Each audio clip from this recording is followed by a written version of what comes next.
नमस्कार दोस्तों, स्वागत है आप सभी का मिशन कोचिंग सेंटर में। इस वीडियो में बात करेंगे यहाँ पर विजयनगर साम्राज्य तथा बहमनी तथा अन्य प्रांतीय राज। मतलब यहाँ पर हम इम्पोर्टेंट बात करेंगे। जो भी चीज़ें अभी तक पूछी गई हैं, कोई भी एग्जाम हो, एमपीपीएससी, यूपीपीएससी, कोई भी वनडे एग्जाम हो, सारे सवाल हमने यहाँ पर ले लिए। ठीक है, तो देख लेते हैं। जैसे आपका कृष्णदेव राय की अगर हम बात कर लेते हैं, यहाँ पर अगर बात करते हैं तो इन्होंने हम्पी में विट्ठल स्वामी मंदिर का निर्माण करवाया था। किसने करवाया था? तो कृष्णदेव राय ने करवाया था। इन्होंने क्या कहा था? इन्होंने कहा था कि मुकुटधारी राजा को सदा धर्म को दृष्टि में रख कर शासन करना चाहिए। इन्होंने ही कहा था, कृष्णदेव राय ने ही कहा था। ठीक है, कृष्णदेव राय अगर बात करते हैं किस वंश से हो जाते हैं, तो तुलु वंश से हो जाते हैं। इनका प्रधानमंत्री प्रधान कहलाता महाप्रधान कहलाता था। और ठीक है, महाप्रधान कहलाता था। इस कृष्णदेव राय की अगर बात करते हैं, इनकी राजभाषा क्या थी? तो भुवन विजय कहलाती थी। इनकी जो आपकी राज्यसभा सॉरी इनकी जो राज्यसभा है थी, वो भुवन विजय कहलाती थी। और भुवन विजय क्या कहलाती थी? भुवन विजय कहलाती थी। ठीक है, तेलुगु ग्रंथ इन्होंने लिखा है, उसका नाम क्या था? तो उनका नाम है आमुक्त माल्यदा। ठीक है, आमुक्त माल्यद करके। तेलुगु के 8 विद्वान इनके में देखने को मिलते हैं। दरबार में 8 दिग्गज रहते थे। आंध्र भोज के नाम से जाना जाता था किसे? कृष्णदेव राय को। मुस्लिम गोलकुंडा राज्य किस पुराने हिंदू राज्य के ध्वंसावशेषों पर खड़ा हुआ? तो आपका वारंगल हो जाता है। ठीक है, अब यहाँ पर हम कुछ संस्थापक देख लेते हैं। जैसे गोलकुंडा के आपके कुली कुतुब शाह हो जाते हैं। बैमनी के आपके महमूद शाह हो जाते हैं। किस क्षेत्र पर जैनुल आबिदीन ने राज किया था? तो कश्मीर पे किया था। जैनुल आबिदीन से एक सवाल बने हैं, कई बार पूछे गए। तो इसका वास्तविक नाम आपका शाही खा हो जाता है। वास्तविक नाम शाही खा हो जाता है। कश्मीर का अलाउद्दीन कहा जाता है। किसे? जैनुल आबिदीन को कहा जाता है। यह उदार तथा सहिष्णु तथा जन कल्याणकारी राजा था। ठीक है, शासक था। जजिया टैक्स इसने हटाया था। गो हत्या पर प्रतिबंध लगा दिया था। इसे कश्मीर का अकबर कहते हैं। किसे? जैनुल आबिदीन को कहा जाता है। ठीक है, वास्तविक नाम इसका शाही खा हो जाता है। कश्मीर का अलाउद्दीन कहा जाता है। कश्मीर का अकबर भी कहा जाता है। गौ हत्या पर रोक लगाया था। जजिया टैक्स को हटाया था। जजिया टैक्स को हटाया था। ठीक है, विजयनगर साम्राज्य की स्थापना किसके समय होती है? तो एमबीटी मतलब मोहम्मद बिन तुगलक के समय होती है। हरिहर और बुक्का द्वारा की जाती है। विजयनगर साम्राज्य की विद्यारण्य नामक संत के प्रभाव में ये स्थापना होती है। ठीक है, 1336 में तुंगभद्रा नदी के तट पर ये स्थापना होती है। ये दोनों के पुत्र थे, इसलिए संगम वंश नाम रखा गया। ठीक है, संगम वंश नाम रखा गया क्योंकि संगम के पुत्र थे। कौन? हरिहर और बुक्का थे। ठीक है, चलिए आगे देख लेते हैं। इनकी राजधानियां क्रमशः आपकी अनेगुंडी तथा विजयनगर, पेनुगोंडा, चंद्रगिरी। ठीक है, इनकी राजधानियां थी कौन कौन सी? अनेगुंडी थी, विजयनगर थी, पेनुगोंडा थी और चंद्रगिरी हो जाती। विजयनगर का वर्तमान नाम आपका हम्पी हो जाता है। ठीक है, जो कर्नाटक में देखने को मिलता है। हम्पी यूनेस्को की विश्व विरासत सूची में भी शामिल स्थल है। विजयनगर साम्राज्य की दूसरी राजधानी पेनुगोंडा थी। ठीक है, वैदिक ग्रंथों के भाष्यकार सायण। ठीक है, सायण को आश्रय प्राप्त था किसमें? तो विजयनगर राजाओं का सायण मतलब आश्रय प्राप्त था। कौन थे? सायण थे। सायण कौन थे? वैदिक ग्रंथों के भाष्यकार थे। ठीक है, किसके दरबार में? मतलब विजयनगर साम्राज्य के राजाओं को इनका संरक्षण मिला हुआ था। चलिए भाई आगे।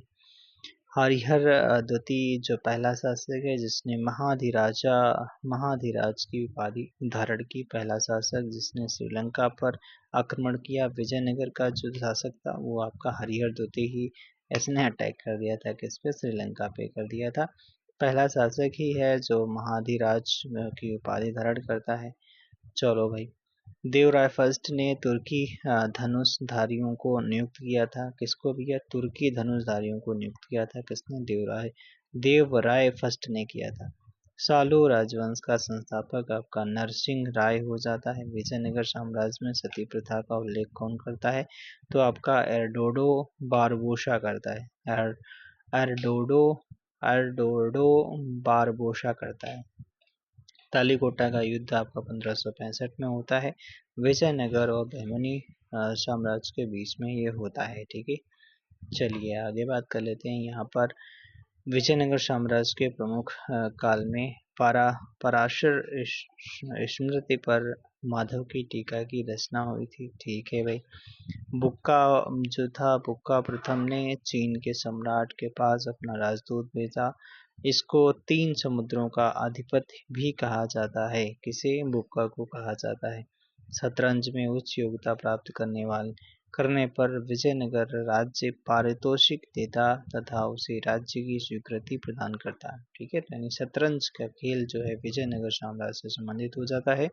और यहाँ पर अगर आपसे बात कर ली जाती है तो विजयनगर साम्राज्य में उसे अगर शतरंज में उच्च योग्यता अगर प्राप्त करने पर उसे पारितोषिक भी दिया जाता था और उसे राज्य की स्वीकृति प्रदान करता था। चलो भाई आगे देख लेते हैं, कुछ और भी बातें हैं जो, जैसे अगर बात करते हैं इतिहासकार शेवल ने ए फॉरगॉटेन एम्पायर नामक बुक लिखी है। उस साम्राज्य का नाम क्या था? तो आपका विजयनगर साम्राज्य के बारे में लिखा है। किसने लिखा है? इतिहासकार शेवल ने लिखा। क्या लिखा है? फॉरगॉटेन एम्पायर लिखा है। यात्री जिसने 1567 में विजयनगर की पराजय के ठीक बाद वहां की यात्रा की और विजयनगर के 24 मील के घेरे में बने होने का वर्णन किया है, तो सीजर फेडरिक ने किया था। ठीक है। किस विजयनगर के शासक ने वेल्लोर में पुर्तगालियों को गिरजाघर निर्माण करने की अनुमति दे दी थी? वेंकट द्वितीय ने दे दी थी। विजयनगर साम्राज्य में आयंगर रिलेटेड थे, तो आयंगर ग्राम प्रशासन को कहा जाता था, मतलब रिलेटेड थे तो ग्राम प्रशासन से रिलेटेड थे। आभरम जो थे आपके सैनिकों का अनुदान से संबंधित था। तमिल क्षेत्र में सबसे बड़ी प्रशासनिक इकाई कोट्टम थी। ठीक है, कोट्टम। दक्षिण भारतीय नृत्य शैली विजयनगर शासनकाल में सर्वप्रथम अवतरित हुई, तो वो यक्षगान थी। ठीक है, स्त्री और पुरुष दोनों हिस्सा लेते हैं इसमें, डांस में। अब हम बहमनी साम्राज्य की कुछ बात कर लेते हैं।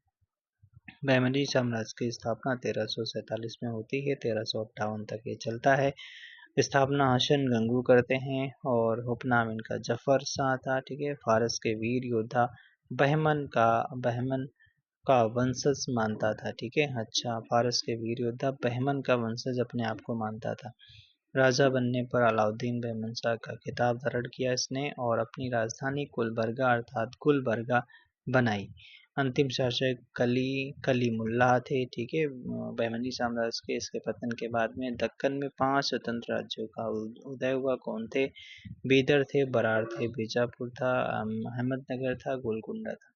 बीजापुर के आपके हो जाते हैं बरीद शाही, जो आपके अलीब हो जाते हैं, अली रीद हो जाते हैं। और बरार के आपके इमाद शाही वंश होता है, इमाद शाह इसके शासक हो जाते हैं पहले। ठीक है, बीजापुर के आदिल शाह हो जाते हैं, यूसुफ आदिल शाह। और अहमदनगर के निजाम शाही मलिक अहमद हो जाते हैं। और गोलकुंडा से कुतुब शाही वंश हो जाता है। यहाँ पर कुली कुतुब शाह यहाँ के हो जाते हैं। अगर आप बात करते हैं राजवंश और राजधानी, तो यहाँ पर पल्लव की कांची हो जाती है, पांड्य की मदुरई हो जाती है, यादव की देवगिरी, काकतीय की वारंगल, होयसल की द्वार समुद्र इसकी राजधानी हो जाती है। होयसल की द्वार समुद्र राजधानी भाई साहब हो जाती है। चलिए यार, और कुछ नेक्स्ट वीडियो में बात करें। कैसा लगा वीडियो कमेंट बॉक्स में जरूर बताइएगा। ठीक है, ओके, बाय बाय, फिर मिलेंगे।